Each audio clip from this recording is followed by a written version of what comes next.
Hey everyone, if you're a filmmaker or a photographer, you would agree that nailing the perfect exposure for your shots is very important. And when it comes to nailing that exposure for video, it can get a bit tough and very tiring in some situations. What if I tell you that the Lumix S5II and the S5IIX have some really good industry leading options available inside the camera itself that actually big cinema cameras have to get you that perfect exposure? Welcome to Lumix Lessons.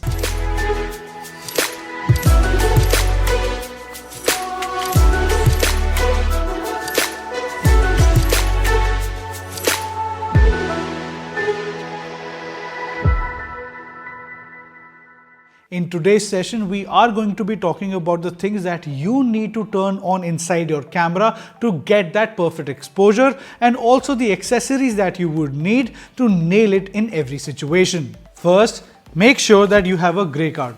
This one right here is a 42% gray at Vlog, and it is perfect for situations when you are shooting video in any kind of lighting, indoor or outdoor. The basic IRE level for Vlog is 42, and for other color profile it's at 40.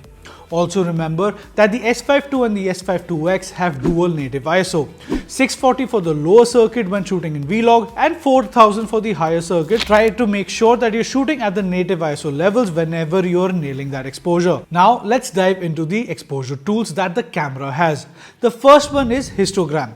While it's not always the best tool for video, it can give you a general idea of what your exposure is. Just adjust its position on the screen and aim to have the peak slightly on the right for a correctly exposed image. One of my favorite tools that the S5II and the S5IIX have is the luminance spot meter. It places a square on your screen, allowing you to measure the exact exposure on a specific spot. In Vlog, it provides stop counts, and in other color profiles, it gives you a percentage. The goal is to get a 0.0 for Vlog and 40% in other color profiles. Also remember, the light meter actually is reading the LRE counts. So you have to manage the exposure either by controlling the aperture, or I would recommend you to use a variable ND filter to manually reduce or increase light. Now let's turn on the zebra pattern. The zebra pattern is a useful tool for setting exposure as well. You can set a base range with a variation of plus or minus 0.2, where you can set the zebra stripes. When you see the zebra stripes, it means that area is exposed correctly according to the middle gray, that is 42 IRE for Vlog and 40% for other profiles. It's a great way to ensure your highlights and shadows are within the right exposure range, giving you the ability to manage the dynamic range of your camera and making sure that everything stays within the limits. Now, something that I've seen only with professional equipment and high-end cinema cameras, that is waveform. You do not need an external monitor to get that waveform. It is inbuilt into this camera itself. This is a pro level tool that you have access to now if you have the S5II or the S5IIX. It displays the highlights at the top, middle grays in the middle and shadows at the bottom. Adjust your settings like aperture and the variable ND to keep the middle gray line right around 42 IRE for Vlog and of course 40% for other color profiles. Make sure that your wave is right in the middle so that you have enough bandwidth to edit the highlights and shadows in post-production. If you're somebody who is shooting Vlog, the waveform is the tool that you need to go to. I know filmmakers and photographers who have started shooting in Vlog and who purely depend on this, and they don't even look at the image.